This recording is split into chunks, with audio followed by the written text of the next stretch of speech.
It's good to be here this afternoon or this evening and contributing to this piece of legislation, which is well overdue. And I want to reflect in terms of the process in recent years, and being the MP for New Plymouth at the time, I really want to honour and thank the Honourable Dr Megan Woods for her hard work in this space, and the Minister, Minister Brown, in his initial statement, did comment in terms of the engagement of communities and the engagement of iwi. And I believe that in terms of that process was done pre-last election and the work that we did. And I really want to note that there was one particular day, I want to thank the Honourable Dr Megan Woods, who committed to a day sitting down with Ngā Iwi o Taranaki, the 8 iwi representatives of our region, to sit and listen and engage around the energy space in Taranaki. And what's really telling from that hui was the fact that I heard loud and clear that for 150 years Māori had never been included or consulted on when it came to the resources that were being extracted from the whenua of Taranaki. And it wasn't a gracious thank you so much, Minister, for listening to us, but it was an acknowledgement of we need to learn and we need to listen. And I'm glad but also cautious that this piece of legislation is looking in terms of ways that it actually does listen, does engage with iwi, with hapu, but also with communities. And so as we take this into select committee, I hope and ask of the members of the committee that they'll really prosecute and dig deep into the community engagement, dig deep into what it means to actually truly engage and consult with local iwi, whether it's in Taranaki or wherever it may be.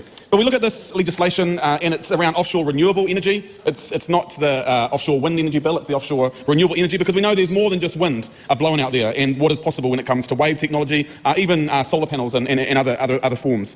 But I think it is a good day for us to be moving, but I hoped and wished that we could have been here a little bit earlier. Now, the regulatory framework for offshore renewable energy has been in the pipeline, and it has been meandering and moving its way. And it felt like it sort of stalled a little bit about a year ago. But I'm looking through the legislation that dropped this week and seeing that work has been done and work needs to continue. And the select committee process is the appropriate place. It's the workhorse of Parliament, where it actually engages with experts, engages with community, engages with iwi, engages in all those spaces. So it's I look forward to hopefully participating, but also seeing the progress that the select committee has on this.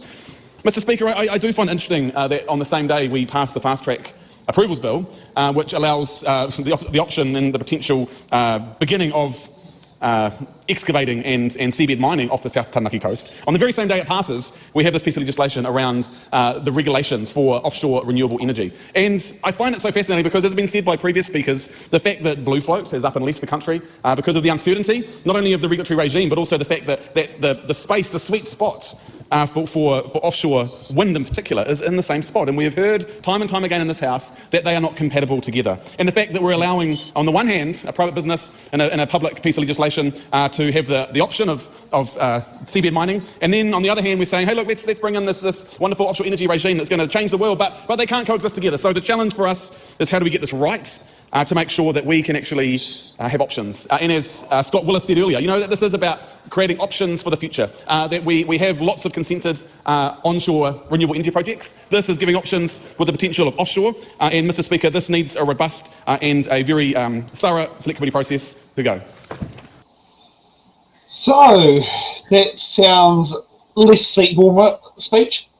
Yeah, so Glenn does bring up a good point. It's the minister at the end of the day that's kind of like doing all the approvals, and if they're deciding to approve, like, oh, we want to do gas and we want to do minerals, and sorry, offshore wind park, you're screwed.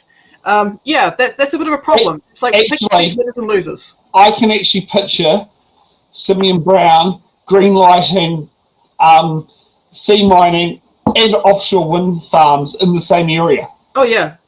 And yeah.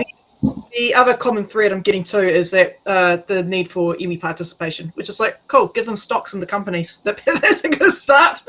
Yeah, that's controversial, but that's a good starting point. I mean, it's their land.